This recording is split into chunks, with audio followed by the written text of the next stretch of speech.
C'était de poésie que je croyais parler, de cette façon de ne pas esquiver ce qui meurt en soi chaque jour et qui rejoint le regret des temps irréparables, de cette lumière qui fond dans la main des vieillards et que l'enfant disperse sans compter en s'essuyant les yeux.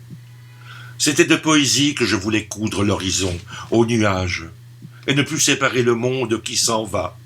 Je voulais tant vous rejoindre, mes amis volatiles, enlevés à la matière d'ici, vous dire que la joie est une affaire en solde, que de tristes copies circulent sur le marché, que l'envie est majeure et la cupidité féroce. Mais ça, vous le savez déjà. Alors vous dire que la peur arrive dans un chariot, poussé par les plus pauvres, que les dieux s'y sont mis à nouveau à nous chercher des puces et que les édentés chantent en colère de terribles refrains. C'était de poésie, de cette pose fréquente chez de fragiles esthètes, fâchés contre eux-mêmes comme unique ennemi. C'était de poésie qui bat contre le roc et l'use sans appel. C'était de poésie que je voulais couvrir le moindre avec encore bien moins.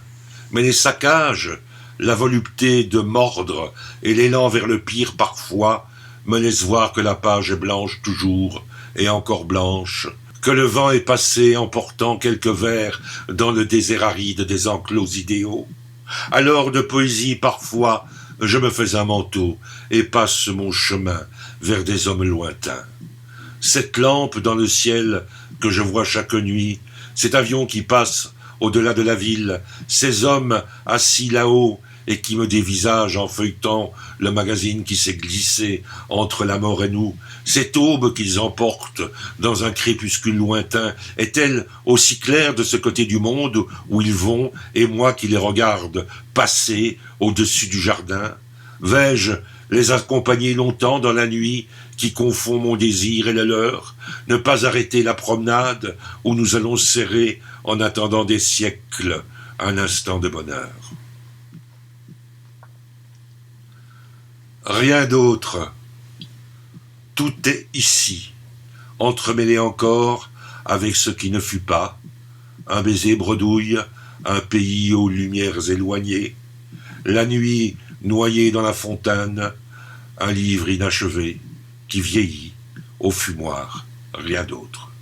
Ce temps de l'entre-nous, un vaisseau fissuré d'équipage, un ami enveloppé de son dernier manteau, une table où repose l'avenir des caves, où garder la misère, rien d'autre, hormis le chant secret d'une fertile espérance.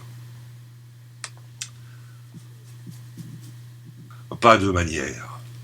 Fermer les yeux souvent, garder ce mot, fichu mot, sur le bout de la langue, notre souffle délivré, un murmure d'après vacarme, revenir au début, chaque jour un peu, tout s'enveloppe d'une bruine, au bord des cils. C'est encore long et périlleux de vivre, sans l'appui des saisons. Le temps s'ouvre comme un fruit saturé, on passe le doigt sur le mitant des lèvres, on sourit. Et c'est tout. C'est ici encore et encore, paysage hérissé, absolument de tout, d'un amour perdu dans un poème trop rapide. C'est ici, sans embâge ni excuse, porte ouverte sur la patience, exercice d'extinction, à quoi prêter souffle et sursaut des syllabes. C'est ici que les lumières et entraves s'arrachent sans merci au corps à corps, l'aube nouvelle, porte ouverte à chaque fois pour un temps minuscule, foudroyant. Une liste de peu de choses, rien de grave en somme, de l'éphémère en décennies d'éphémères raisons de vivre, et soudain se dire que non, finalement, c'était la ferraille par wagon entier, des baïonnettes de vieilles haches à enfourner dans l'acier fluide du convertisseur. J'en ai vu des hommes étourdis, des vapeurs d'alcool et de fatigue du week-end, tomber tête première dans cette fusion furieuse, sirène mise à l'arrêt de la vieille maison sidérurgie, ce corps évaporé et les longs cris qui a jailli de tous, très peu de choses, graves ou légères, mourir est une raison suffisante pour vivre en illusion. Ça en valait la peine. Ces 3 petits tours et puis s'en vont. Le sang coule où il peut, entre 2 pierres disjointes, sur le dos des enfants, se relève, cherche le sens du vent, cargue les voiles, disparaissent au loin, dans des brumes lacrymales. Les vieux sèchent lentement leur visage de honte, derrière des lettres mortes. Allez, petite, avec vos frères rabougris, sur des chemins de chagrin et de ruine, jusqu'au seuil des chambres apaisées. Un pied dans la chambre des orphins. Les ciseleurs de givre s'activent. Les fossés installent le guichet des absents. On sait ce qui n'arrivera plus.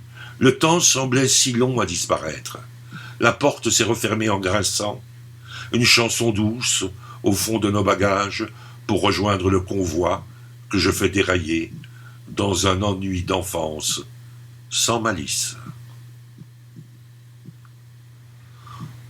Bonjour, à la pluie, à la grêle, à la neige, aux bombes glacées et aux avions perdus, aux poèmes légers et aux romances si lourds, aux amours abandonnés, aux asiles de nuit, aux enfants déliés des écrans, à l'abri de parents trop sucrés, aux vérités confites, sentiments de brocante, au bric-à-brac d'un monde sans appui, aux sourires canins, aux câlins, les mêmes. Après la soupe, le soleil revient, et je sors à l'instant.